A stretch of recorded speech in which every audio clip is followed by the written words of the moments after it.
It's Chris from LaserLemming.com, and Ubisoft has been holding a press conference in Paris, France, I believe. There's lots of Parises in the world, but Paris, France, presumably, to preview Watch Dogs, which comes out next month on the PlayStation 4, the Xbox One, the PlayStation 3, the Xbox 360, and the PC, and the Wii U version in now what is officially titled The Fall. So, they've been wanting to promote the game a little bit more because it's almost coming out. Now, the big word of the day is that Ubisoft has been bribing they've been bribing game journalists. And the way they've been bribing them is by giving them out, anybody that has been attending, a free Nexus 7 tablet.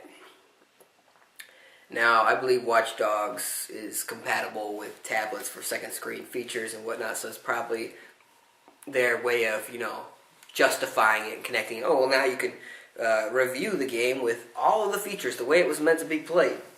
But the reality is, they just gave them a big, several $100 bribe.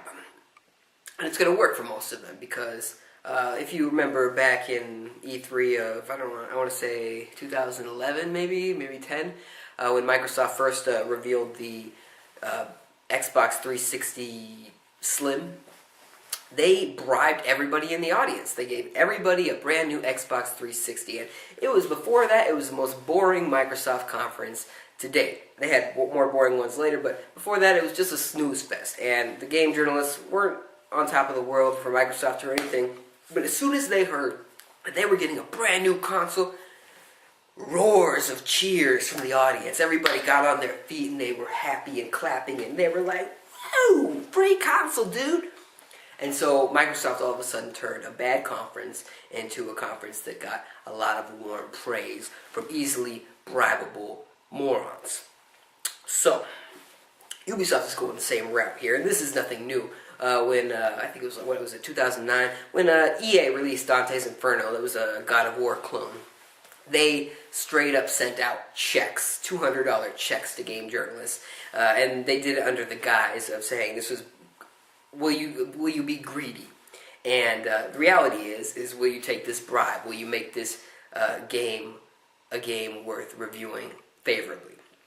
And Ubisoft is doing the exact same thing. You can't give out a goddamn Nexus 7 tablet and expect people to honestly, if they accept it, you can't expect them to really review your game neutrally. And Ubisoft doesn't want that. They want the Nexus 7 tablet to enhance the review scores of Watch Dogs, which is a goddamn shame. So that's what's going on, and I would like to know your thoughts. What are your thoughts about the very unapologetic bribery that goes on in this industry? Because it happens all the time. There are review score embargoes where if a game publisher will say, you know what, you can have the first review as long as you promise that it's going to be a 9 or higher. It's crazy, it's bullshit, and it happens all the goddamn time. So I want to know your thoughts on it. If you haven't already, subscribe for more. Got a comedy channel, you should check that out too. Very, very funny stuff. Thanks for watching. I'll see you in the next one.